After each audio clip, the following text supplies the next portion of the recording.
Assalamualaikum warahmatullahi wabarakatuh. Apa kabar? Saya Irsuna Arif dari Forum News Network. Dalam beberapa pekan terakhir ini, Menko Polhukam Mahfud MD sedang sangat bersemangat berbicara tentang korupsi. Menurut Pak Mahfud MD, korupsi di era reformasi ini lebih parah, lebih meluas dibandingkan dengan era Orde Baru. Nah, ini yang sangat menarik. Kenapa? Kalau kita bicara era reformasi kan berarti termasuk dalamnya adalah era pemerintahan Jokowi yang sekarang sudah memasuki periode yang kedua. Dan di dalamnya Mahfud MD juga menjadi Menteri Menko Polhukam. Jadi orang yang bertanggung jawab dalam penegakan hukum di negeri ini. Pada tanggal 25 Mei lalu ketika berbicara di pelantikan Rektor Universitas Muhammadiyah Jakarta, Mahfud MD menyatakan bahwa korupsi di era reformasi lebih parah dibandingkan dengan Orde Baru.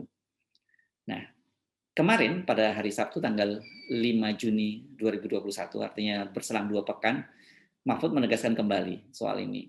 Tapi agak beda karena ada penekanannya. Mahfud MD menyatakan bahwa korupsi di era reformasi ini lebih meluas dibandingkan dengan era Orde Baru. Dan ada tambahan sedikit dari Mahfud MD bahwa apa yang terjadi saat ini merupakan limbah dari masa lalu. Pernyataan Mahfud ini jadi semacam sedikit ralat gitu. Walaupun dia tetap menegaskan, tapi dia memberi catatan bahwa ini merupakan limbah masa lalu. Jadi tidak bisa disalahkan kepada Presiden Jokowi. Sebab menurut Mahfud MD, Jokowi baru 6 tahun menjadi presiden dan dia sendiri baru 1 tahun. Coba kita simak lagi apa yang disampaikan Mahfud MD di Universitas Muhammadiyah Jakarta 2 pekan lalu. Saya katakan di Indonesia ini sekarang banyak korupsi. Itu dulu saya bilang. Lalu sekarang diviralkan lagi seakan-akan itu loh. Bapak dulu bilang gini, ya memang sampai sekarang masih berlaku. Di Indonesia banyak korupsi. Saya katakan lebih parah dari zaman Orde Baru. Zaman Orde Baru itu kan dikoordinir korupsinya oleh Pak Harto, sehingga enggak banyak korupsi waktu itu. Sedikit aja udah terasa banyak. Sekarang kalau korupsi itu ratusan miliar dan triliunan. Dulu orang 1 miliar, 200 juta itu udah ribut. Karena dulu terkoordinir. Sekarang ini korupsi itu vertikal, dari atas ke bawah ke samping. Legislatif, eksekutif, yudikatif. Saya ingat dulu zaman Pak Harto itu anggota DPR itu Pak Hajirianto nih, tokoh Muhammadiyah. Saya ketemu naik kereta api. Mas, sampean anggota DPR kan naik kereta. Loh, DPR tidak punya uang. Naik pesawat itu kalau kunjungan kerja resmi. Kalau pulang-pulang begini, nggak bisa. Naik kereta aja sendiri, istri nggak diajak. Dia mau ke Semarang. Nah sekarang anggota DPR Pak bisa nyewa pesawat, rumahnya banyak, tidak semuanya. Kalau Pak Daulay dan Pak Zulkifli dan Pak Bambang Susatyo enggak lah. Tapi maksud saya itu fenomena. Dan di penjara sana banyak orang DPR, banyak orang hakim, hakim MK, hakim MA, pemerintah, menteri, banyak Pemda. Pak, karena dulu tidak terbuka zaman Pak Harto, tidak juga. Zaman Pak Harto meskipun tidak terbuka, memang dilihat dari APBN-nya aja. Kan begitu. Kan jauh dibandingkan. Itu. Kursnya berbeda Pak, iya berbeda, tapi jauh lah.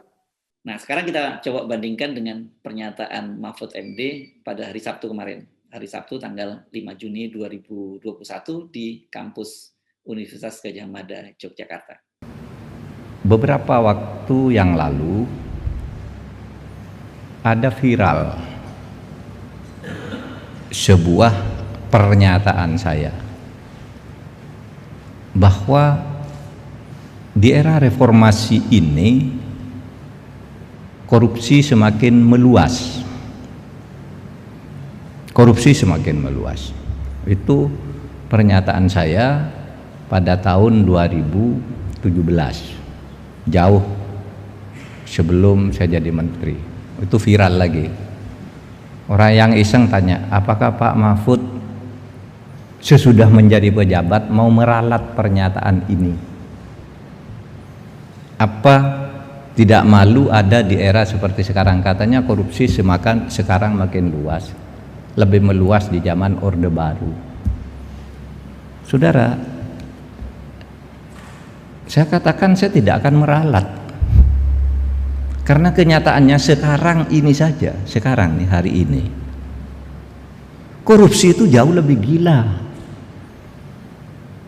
dari zaman Orde Baru. Sebenarnya apa yang disampaikan oleh Mahfud MD sama tetap menyoroti bahwa korupsi di era reformasi lebih parah dari Orde Baru. Mengapa Mahfud MD sampai pada kesimpulan itu? Nah, ini yang menarik, yang berbeda dengan ketika berbicara di kampus Universitas Muhammadiyah Jakarta. Mahfud MD tidak langsung menyebut contoh-contoh nyata. Di sini dia memberikan contoh-contohnya, dan ini sangat menarik. Ini semacam belak-belakan bagaimana sih modus dari korupsi di era reformasi termasuk era Jokowi. Itu yang saya katakan, zaman sekarang ini korupsi sudah lebih luas dari zaman Orde Baru. Apa lebih luasnya? Gini, mari kita ingat, zaman Pak Harto itu KKN banyak tuh, luar biasa. Tapi Bapak ingat enggak dulu? Enggak ada korupsi dilakukan oleh DPR. Hakim enggak berani dulu. Gubernur, Pemda, Bupati enggak berani. Dulu korupsinya itu korupsi terkoordinir. Di dalam disertasi saya tahun 93, pemerintah ini membangun jaringan korporatisme sehingga semua institusi, petani dibuat organisasi, diatur di sini, diberi bagian siapa yang memimpin, petani, pedagang pasar, apa suruh buat organisasi korporatis, semuanya korupsinya diatur. Sekarang coba Bapak, dulu diatur oleh Pak Harto korupsi. Memang korupsi betul, Pak Harto itu KKN, maka ada di TAP MPR Pak Harto itu pemerintahan KKN, ada di Undang-Undang KPK pengantarnya pemerintahan lama itu pemerintahan KKN. Jadi ini bukan soal baru, kita jangan takut katakan pemerintahan Pak Harto itu KKN. Ada dasar hukumnya, bisa dibuka sekarang. Cuma dulu terkoordinir. Sekarang Bapak lihat ke DPR, korupsi sendiri. Mahkamah Agung, hakimnya korupsi sendiri, Mahkamah Konstitusi, gubernur, kepala daerah, DPRD, semua korupsi sendiri-sendiri.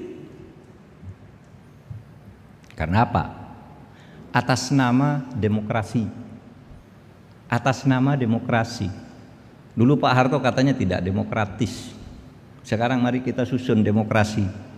Ayo susun demokrasi. Sudah demokrasi, atas nama demokrasi saya bebas melakukan apa saja, pemerintah tidak boleh ikut campur. Demokrasinya semakin meluas. Dulu korupsi itu Pak Harto buat APBN tidak pernah ada yang mempersoalkan. Ini APBN dari negara, jadi APBN. Sekarang APBN sebelum jadi itu sudah dikorupsi, belum jadi. Dulu APBN sekian triliun. Oh, nanti yang terus PT ini diberi proyek, pokoknya urusan jalan ini, urusan organisasi ini, urusan kedokteran di sana sudah ada lah, dibuat jaringan siapa yang ngambil proyek-proyek itu. Dulu itu korporatis. Nah sekarang enggak. APBN belum jadi udah dikorupsi. Misalnya apa? Itu yang dihukum tuh, 2 perempuan tuh, 1 dari PAN, 1 dari Partai Demokrat. Apa? Datang ke daerah-daerah, kamu mau buat rumah sakit enggak? Untungnya Gajah Mada enggak mau. Rumah sakit enggak? Lu enggak ada. Di anggaran Mendiknas waktu itu Pak Dibyo, anggaran Mendiknas enggak ada anggaran ini. Udah saya yang masukkan. Jadi lewat haknya DPR masukkan, ditambahkan bahwa universitas ini akan membangun rumah sakit ini. Berapa anggarannya? 700 miliar. Bayar di depan 7%. Bupati mau bikin jalan dari Kabupaten Kudus kemana gitu, berapa anggarannya? 90 miliar. Oke, saya masukkan ke APBN, bayar di depan 7%. Itu yang terjadi. Sampai akhirnya seorang bupati di luar Jawa 7 nih sudah bayar, tidak masuk ada APBN. Teriak-teriak, ketahuan kalau dia sudah bayar ke seorang anggota DPR, tangkap masuk penjara.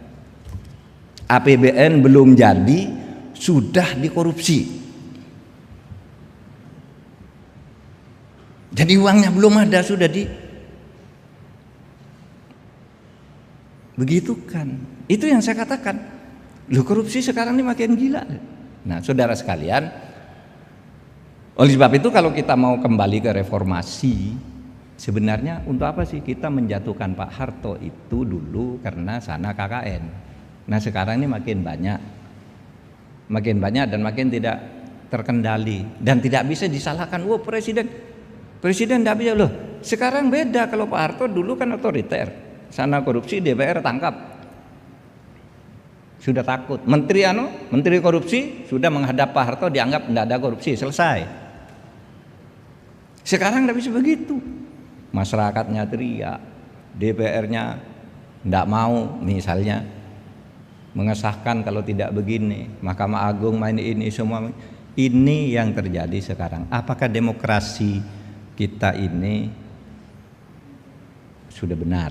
Nah, ini yang mau saya dialog sekarang. Kita hanya bisa geleng-geleng kepala karena kita sendiri sebenarnya sudah tahu soal itu, tetapi ini untuk pertama kalinya seorang pejabat pemerintah secara terbuka belak-belakan gitu mengakui praktek-praktek yang terjadi. Pertanyaannya, mengapa korupsi itu sampai terjadi? Mengapa begitu meluas, begitu lebih parah dibandingkan dengan Orde Baru?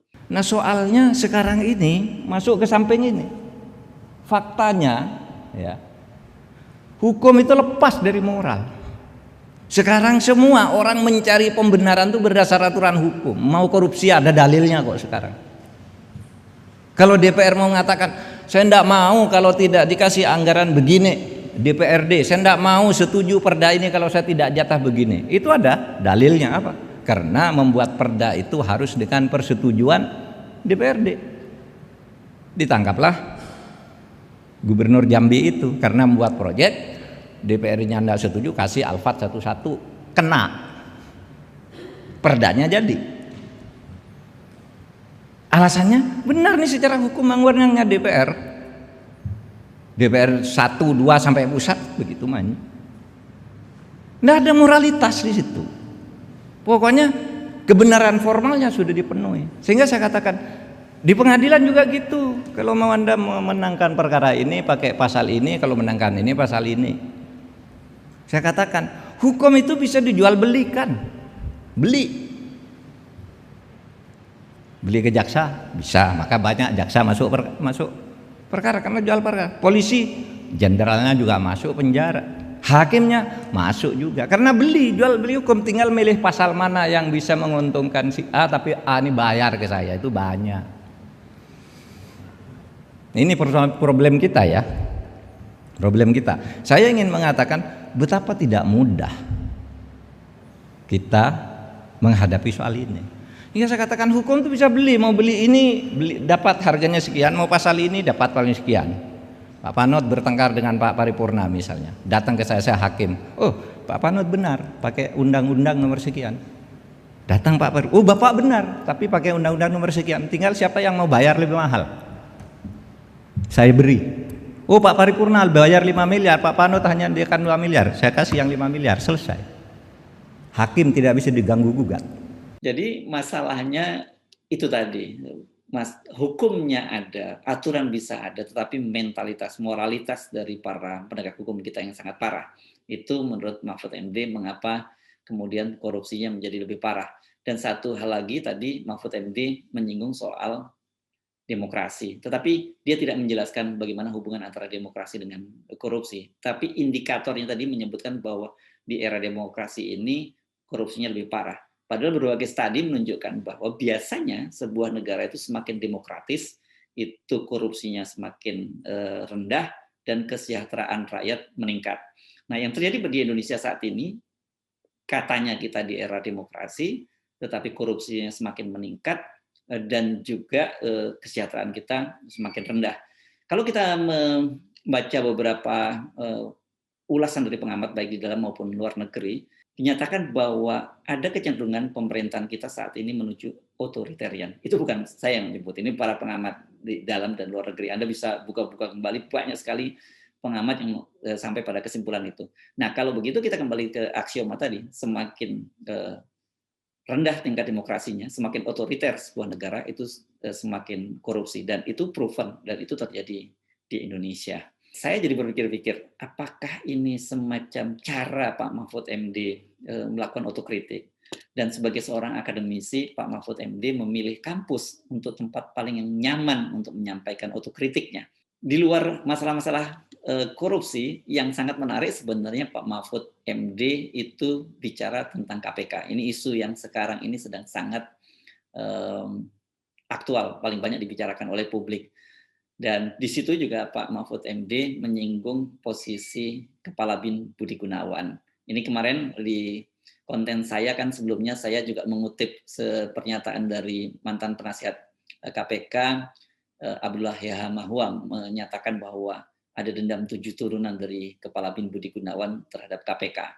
Dan itu kasusnya disebut berkaitan dengan gagalnya Budi Gunawan menjadi menteri karena diberikan rapor merah oleh KPK, dan kemudian juga gagalnya Budi Gunawan menjadi Kapolri karena ditetapkan menjadi tersangka oleh KPK. Walaupun kemudian Budi Gunawan memenangkan proses pra-peradilan di Pengadilan Negeri Jakarta Selatan, tapi Jokowi kemudian memutuskan untuk tidak melanjutkan pencalonan Budi Gunawan sebagai Kapolri. Mahfud MD punya versi sendiri soal itu, berbeda versinya dengan apa yang disampaikan oleh Abdullah Yahya Mahwa. Sebenarnya kalau bisa kita tayangkan sangat menarik.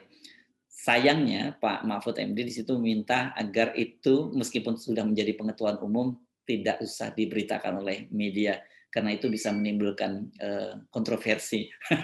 Pak Mahfud lupa kalau dialog itu tadi ditayangkan secara live di YouTube dari Universitas Gadjah Mada. Jadi publik sebenarnya sudah mengetahui semua apa yang disampaikan oleh Pak Mahfud MD berkaitan dengan posisi Pak Budi Gunawan yang ditetapkan sebagai tersangka oleh KPK pada waktu ketua KPK-nya dijabat oleh Abraham Samad. Tapi saya sendiri sebagai media, saya mesti menghormati permintaan Pak Mahfud MD. Saya tidak akan menayangkan kembali. Saya hanya mengambil ini semua pernyataan-pernyataan dari Pak Mahfud MD tadi yang cukup normatif, itu dari akun YouTube-nya Universitas Gadjah Mada. Jadi kalau Anda mau mendapat penjelasan bagaimana sebenarnya duduk persoalan Pak Budi Gunawan, versi dari Pak Mahfud MD yang juga mengakui bertemu langsung dengan para pimpinan KPK pada waktu itu yang menetapkan Budi Gunawan menjadi tersangka, silakan Anda menonton ke channel YouTube dari Universitas Gadjah Mada. Dari situ Anda nanti bisa mengambil kesimpulan sendiri mana versi yang betul, versi dari Abdullah Yahya Mahwa atau versi dari Pak Mahfud MD. Satu hal yang bisa saya sampaikan kali ini adalah form Pak Mahfud MD ini kelihatannya sedang curhat gitu, sedang buka-bukaan tentang korupsi di era pemerintahan Jokowi. Maksudnya apa? Tentu saja yang tahu adalah Pak Mahfud MD sendiri. Saya Yasmin Arif, sampai jumpa. Assalamualaikum warahmatullahi wabarakatuh.